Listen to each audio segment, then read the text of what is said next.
Alright, and welcome back to episode 13 of the Union Legendary campaign. This is the Thoroughfare Gap. We're taking in 10 units on this one, and we're going to take both of our top 24 pounders as well as our sniper, our 20 pounder, and the rest of our infantry. This is actually a really, really fun mission. This is, I think, far and away my favorite side battle, and probably my favorite battle of the entire game. It's just like, you have tree lines, you've got shallows, you've got a little bit of high ground, and you've got a very aggressive enemy. They outnumber us, I think, close to 2-1, but we're going to ultimately have a really good result on this battle.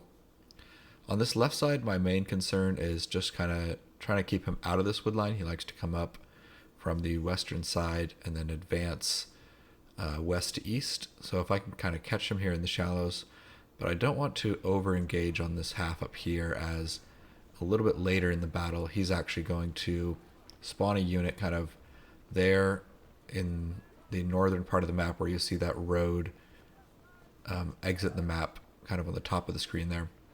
So we don't want to overcommit on this side of the map. So right now we're just waiting for his forces to arrive. He kind of takes his sweet time in this mission. I'm having my sniper unit down here advance, mainly just so I can get some vision, so I can get my 20 pounder going early.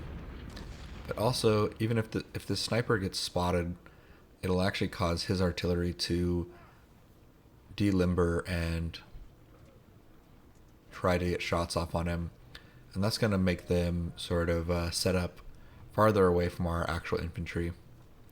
He's going to bring in 10-pound parrots to this battle, which are actually pretty decent artillery at long range. So the good news is that we're going to pick up some good artillery, which we're going to take with us into this campaign. The bad news is that the days of him just having Napoleons and shooting at us from across the map, only doing 1 or 2 damage, is unfortunately behind us. I mean, he may bring that in future battles, but it's not going to be the case for this battle. So here I'm just trying to catch him in the water, trying to prevent him from getting into this wood line. He kind of actually commits a lot to the side, so I regret not having my 24 pounder in place. I was initially worried about having it over there, as I didn't want to have to redeploy it, but I ended up sending it over there anyway, so it might have been better just to have it there from the very beginning. We're just going to try to juggle a lot of our forces here. We really want to encourage him to retreat sort of down the center axis, because the center axis has a lot of shallows and not a lot of cover, and we can really hit him from both sides of his flank there. The sniper unit you see down in the far south, he's kind of meant to be there just to disturb the enemy's advances from the far south. He's going to want to try to advance on my infantry here on the eastern side of my flank, and this sniper unit kind of throws him off. He's able to shoot from a long distance, and as long as he doesn't have any skirmisher units there, he usually stays undetected. And so if we can kind of keep him off balance there, we can kind of focus our troops in on the center. So yeah, I think the main improvement I could have done here is maybe had this engagement here on the far west of my flank go a little bit better here in the beginning, but ultimately we're still in cover. Even if we're exchanging volleys, we're still pretty happy to, get through this part of the battle. So you can see here why this sniper unit does so well. He just has the entire enemy's flanks sort of like staring right at him, and he can get really good damage in.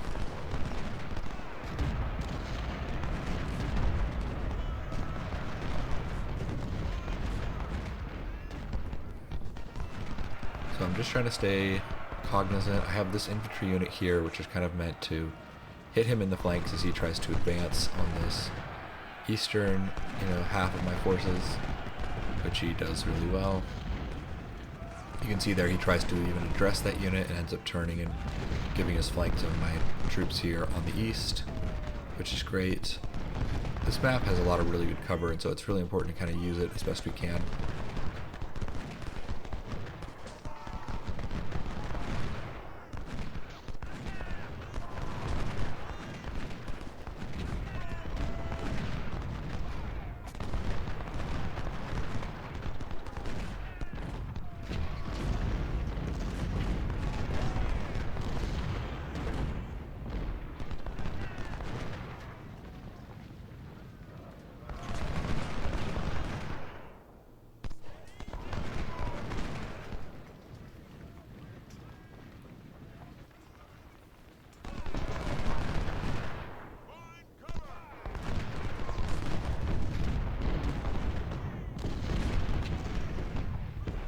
We're just getting some good damage done here on his infantry here in the center.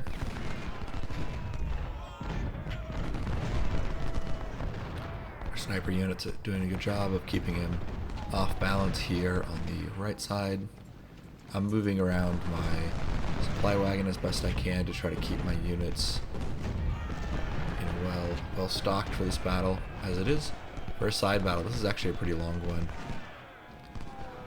He actually brings something like 20,000 troops or something similar to that. Yeah, I think 27,000 is his total. So he really brings a lot, but that's all right. We have a really good position, so we can actually take, you know, these really long odds. This is kind of the fun part of the campaign. I don't love every single one of these missions, but this is where the campaign gets really fun because you have good units, you have good weapons, and so you're really able to hurt the enemy. So he's coming in, he's charging over here, but he's charging uphill, he's charging into the woods, so we're able to get basically 3 full volleys off on him, and then hit him with the artillery, and that causes him to rout.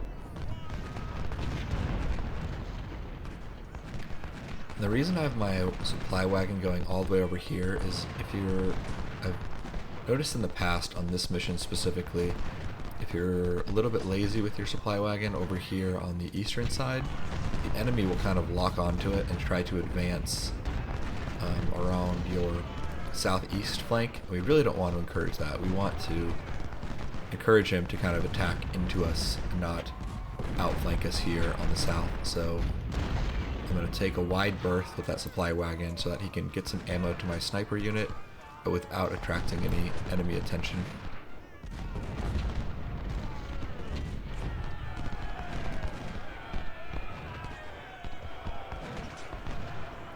So I have this brigade over here moving up here to the north as it's almost 11 o'clock and I think it's 11:10 or 11:15 when that enemy unit joins the battle and kind of tries to flank you from behind. So I'm trying to get some units back into position to take care of that. And so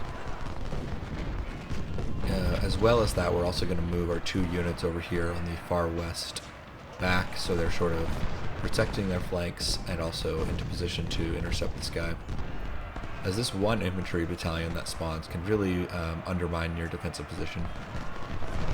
So he's charging here, so I'm just trying to get my artillery and units to respond to that, making sure that they are firing into him to degrade his morale. And there we go. We have another shot from the artillery and that stops him in his tracks.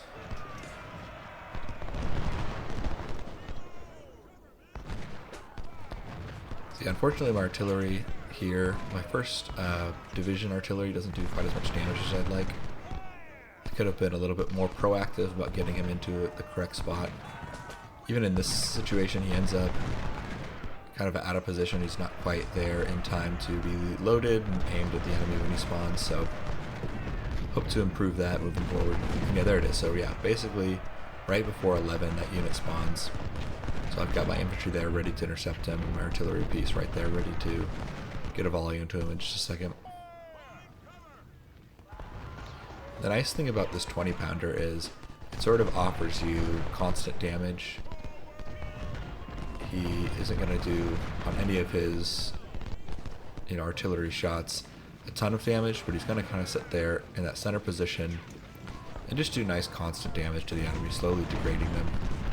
I've thought about before potentially not bringing the 20-pounder in this battle just because maybe I need just a little bit more coverage from infantry, and I like having that 24-pounder on each side to help stop his charges, but I found that this amount of infantry is enough to get good coverage if you're proactive about moving units around. And that 20-pounder is just such a nice quality of life. It's just a nice constant damage you're kind of getting from taking the enemy down and reducing his overall effectiveness. It's also good to just get some training, 20-pounders and Whitworths and long-range artillery in general don't usually excel quite as much on these smaller battles, especially when they're short like this, but this is a nice exception where we can get some good training and some good experience in on our 20-pounder. especially heading into Second Bull Run, where we're going to use our long-range artillery pretty extensively. So this is kind of an unfortunate situation. He gets that unit up there in the north into the wood line. But luckily I have extra infantry there to sort of address it and hit him in the flanks and encourage him to rout. So I can go ahead and move in there and retake that wood line. And I'm kind of using this C division as my mobile division. I noticed that my A brigade is taking a lot of damage, so I'm going to have my C unit come in and swap out, as I don't want any, I don't want just one of my brigades to be taking too much damage. I kind of want the damage to be well spread around.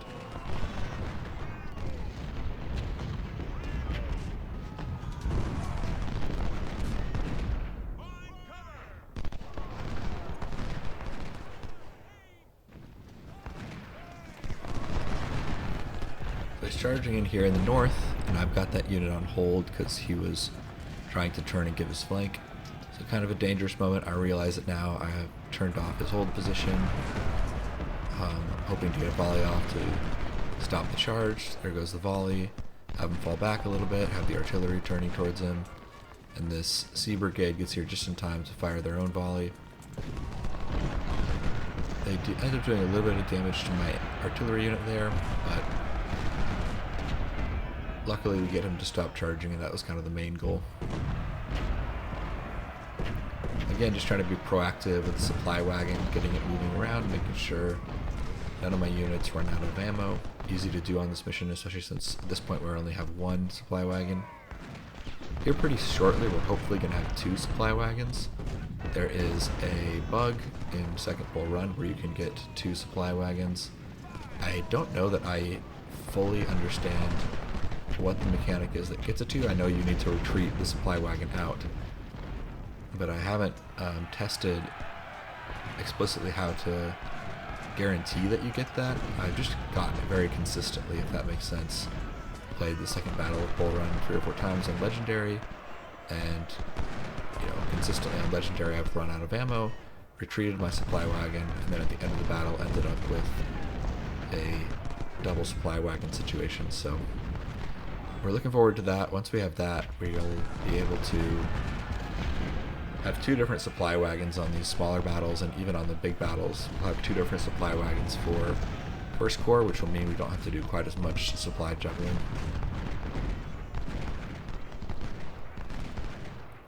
So again, just trying to move our troops back so they're not just doing, exchanging volleys while both sides are in cover. We're trying to fall back and encourage him to, walk into these shallows, which you can see down south, and then trying to fire on him. And this northern flank is the one that kind of concerns me at the moment, as he does have decent coverage up here. But he tends to be pretty passive up here, so if I'm actually going to start moving these troops back slowly.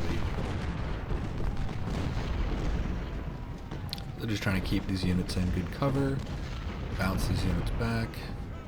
Here comes one of the skirmisher units, and bang, there he goes.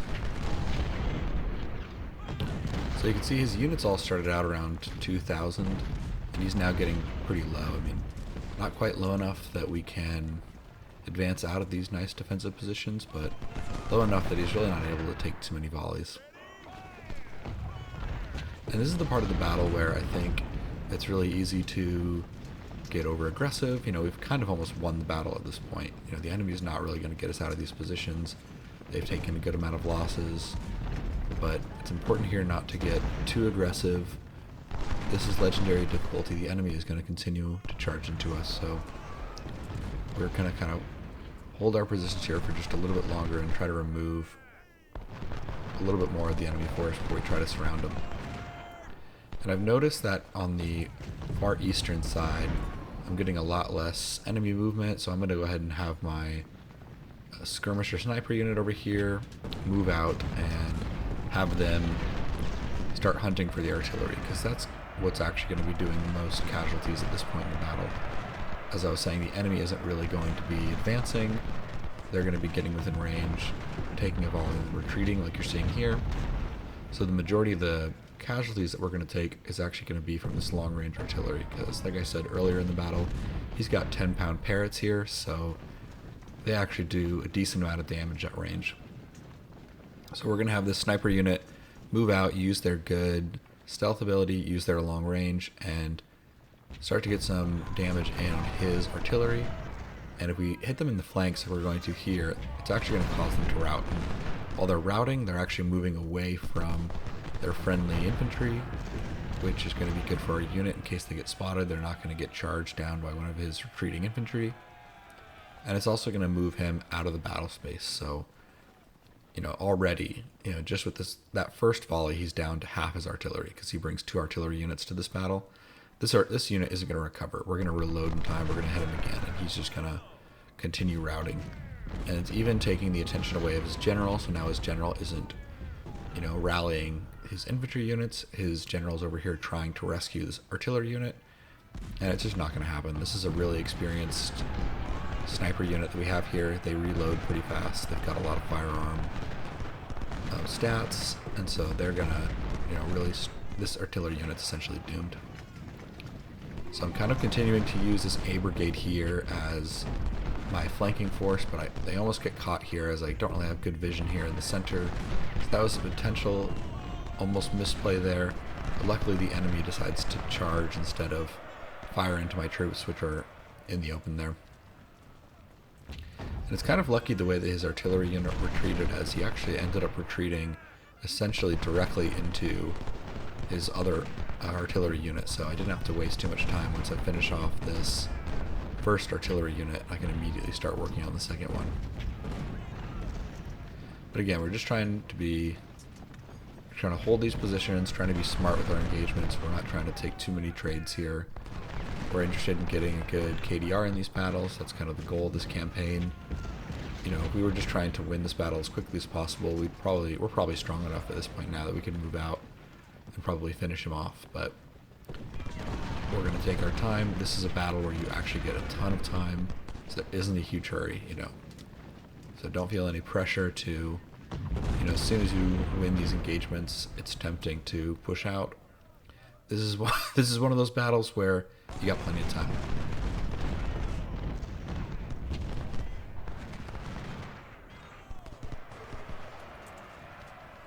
I'm a little bit tempted here to put some fire in on his general, but I think his general is actually doing us a favor here by trying to rally this unit back. The way that the shatter mechanics work is the higher your morale, the essentially like more damage you can take before shattering.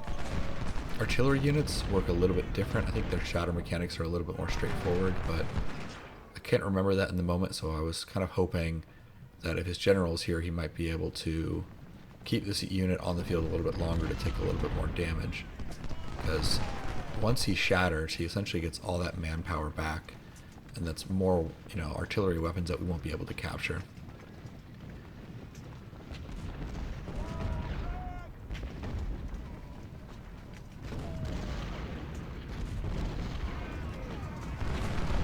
So we're getting pretty close. He's down to 200.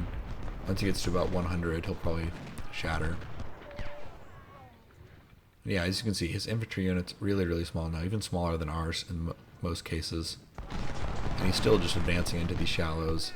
We still have good range on him because we have, the harps, which I'm pretty sure he's actually using as well.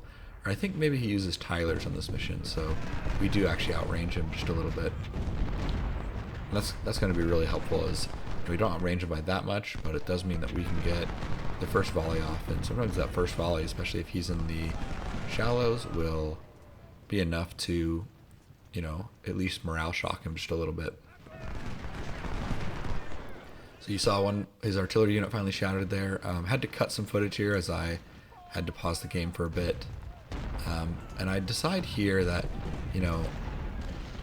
this infantry here on the north, I don't really need to risk it right now. He kind of has a unit here that's sort of ducking in and out, and I want to get another unit over here on the east, as he seems to be getting kind of aggressive over here, and I only have these 2 units.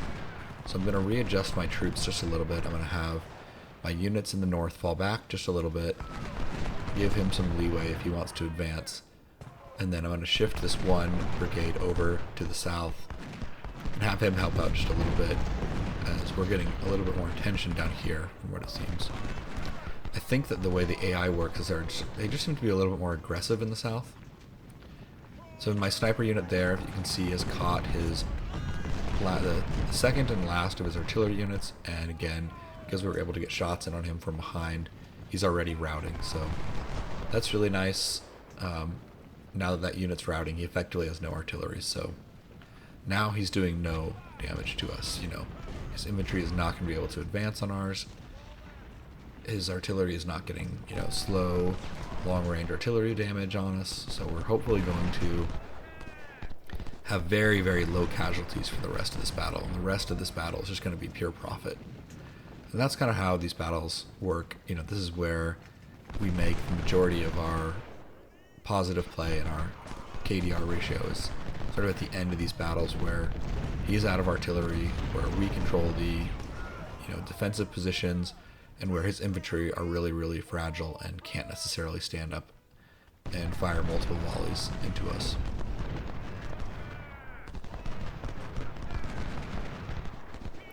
So he's getting some volleys off here, but these units are in pretty good cover, and so pretty low damage overall. And this is really great. His artillery decides to retreat right into some shallow, so that means that we're going to do extra damage to him.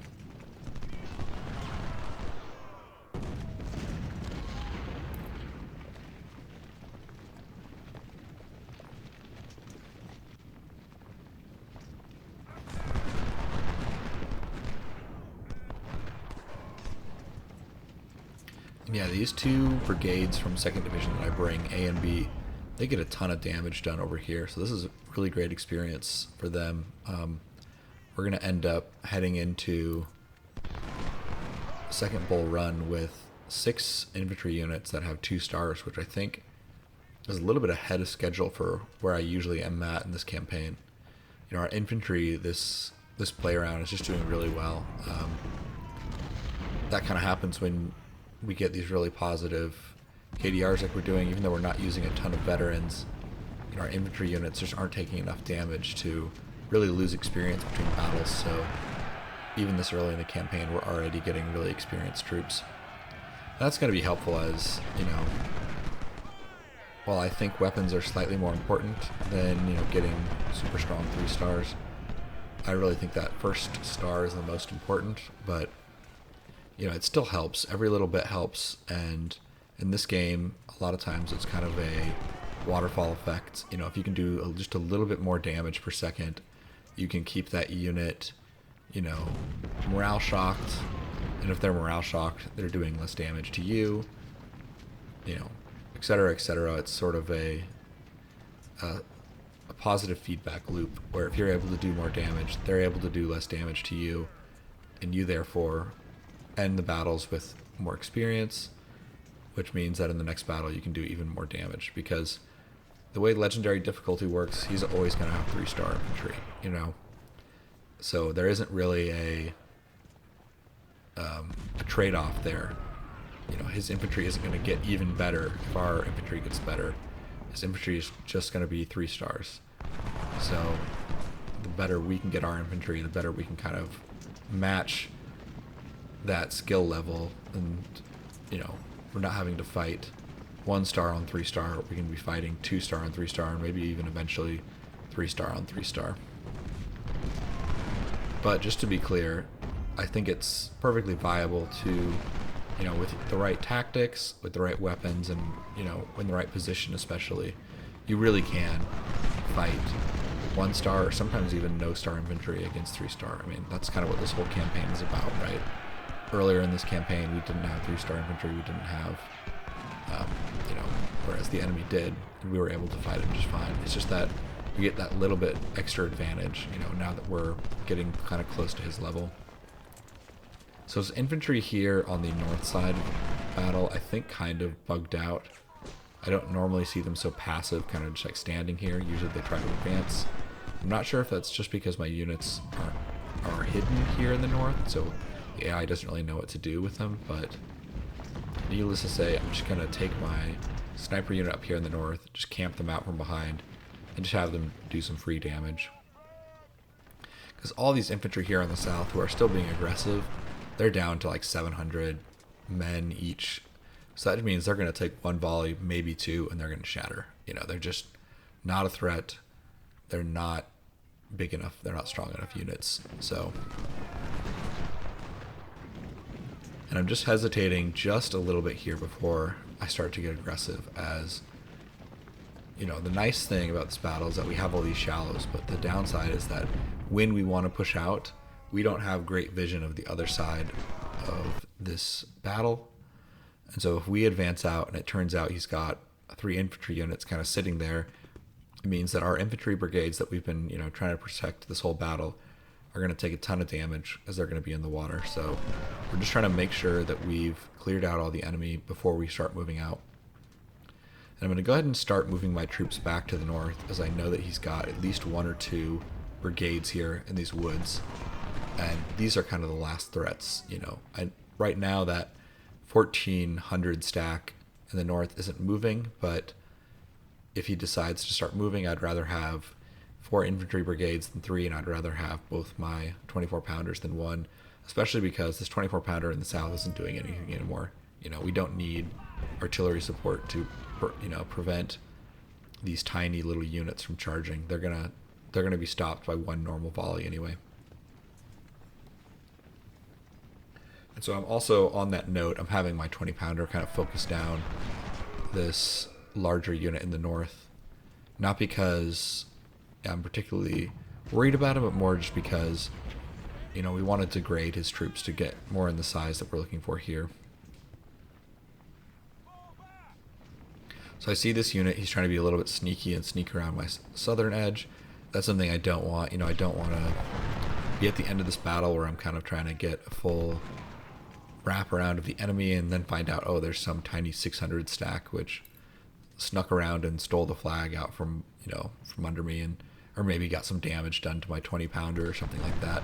That'd be kind of a silly way to undermine this really positive result we've had so far. So yeah, he's just very lazily walking into these shallows, so we're going to pick on him over here. And this is a good spot where we can really use that battle status meter at the top to kind of check, hey, how many units does he have left? What's the status on his infantry numbers? Because, you know, right now we can see about 2,000 on the field, but if we, you know, hover over there, we'll probably see that he has closer to about 4,000 or 5,000 left. So I see, oh, I was trying to cross here, but there's 1 more unit left. And again, this 1,600 unit that we have, you know, this 2nd Division Brigade B could definitely take this 900, no problem. But there's no reason to, you know, have that engagement out in the open if the enemy is going to just charge into the shallows anyway. So I have this unit back up just so we can take the slightly more favorable engagement, and once she's gone, we can get this battle moving into its more aggressive phase where we wrap up and surround the last enemies. So once again, he's just kind of lazily walking into these shallows, and so I decided I'm going to move both these brigades into a position where they can both get some shots in on him as soon as he crosses that water. So there he goes, he's in the shallows. I move forward, hit him with 1 volley, about to hit him with the 2nd volley from the flank.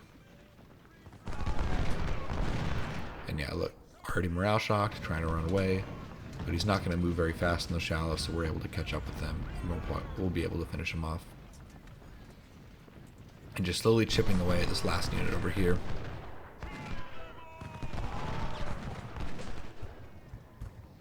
Yep, and there he goes. Just 1 more shot from that Brigade A. So I'm going to have these guys sort of be my, you know, the rotating part of my line that's going to try to extract these units from this wood line. So we can hopefully hit them from the flanks. Big thing we need now is just vision. And nope, I don't see this. There's just one more unit there, but luckily we're still in cover. He's in bad cover, and he's actually, sort of giving his flank up to this unit here. So I'm gonna have this unit run up, give him another volley.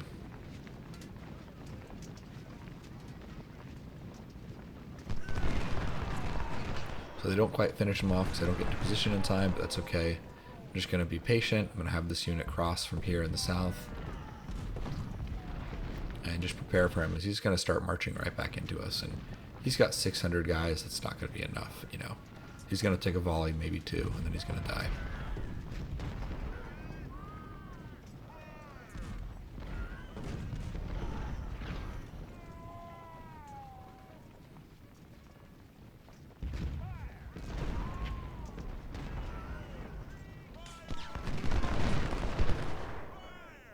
Up and there he goes. So now I'm going to have these units move around this flank. We just got these last couple infantry units left. He's got a supply wagon, which I potentially could run down, but to be honest, I'm not totally interested in it. This is one of those battles where the enemy doesn't bring that much supply, and especially this late in the battle, it's probably only, 1,000, 2,000 worth of supply, if even that. Sometimes it's only a few hundred. It's just not really worth our time. We'd rather make sure that we secure the W here and get these units into a position where they can do damage to the enemy and finish them off. But again, we're not in a huge hurry. One thing I think about doing, and I actually send my general to do it, is if you don't know, you actually can capture supply wagons with general units, even though general units don't do any damage. And they also won't charge, so it's a little bit finicky, but you can take a general unit, and if you run it into their supply wagon, it will capture the enemy supply wagon. And ironically, I've had the AI do that to me a couple times. I've had supply wagons that I've captured and the enemy general has run into it. I don't know if the AI does that intentionally or if it's just a funny accident, but yeah, I've had the enemy's general steal back their supply with their general, which is funny. So I can see this one unit, but I can't necessarily see anything else. I see his general there. I decide, well, might as well take some shots at him. But I'm guessing based on his status that he's still got more units, and sure enough, there he is. There's a nice large 1,700 unit, luckily deciding to hang out right in the shallows, so we're happy enough with that. But we're just going to be patient, make sure we can get multiple units firing at him so he hopefully doesn't get any shots off on our units. But okay, his original unit that we saw here gets some shots off on it. There's a funny little block there, which was pretty annoying. It wouldn't let me fire at the unit who was in the shallows because his general was there. Always annoying when the game does that to you. But so we've just got these last two infantry. I'm just trying to maneuver my troops around so that we can get kind of a surround, as I don't really want them to retreat in a funny direction where we have to chase them halfway around the map. I want to kind of keep them here in this position, as this position right here is already pretty advantageous. We've got good cover, he's in the shallows, so we'd rather just take our time here and sort of keep him contained and try not to take too many hits ourselves. He does get another volley off here, again a little bit unfortunate, but the way this ends up working out, I'm actually not too upset, as we're hitting him here and I'm thinking I'm just trying to contain him. I'm trying to dissuade him from retreating too far. I'm trying to, just keep him contained to this corner. Then I have my sniper unit shoot, and wow, they both retreat at the same time, which is just really lucky. So we get a ton of captures there. That's going to really put a dent in his manpower pool. So you can see the result over here. We actually get 25-1, which is really, really great. I mean, this is why I love this mission so much. It's just such a good time. It's not too difficult. It's pretty engaging. Once the battle gets going, it's pretty constant, but you're just really able to get good results with your units. So here's the post-battle results screen, and I just want to thank everyone for watching, and I will see you all in the next episode. Bye.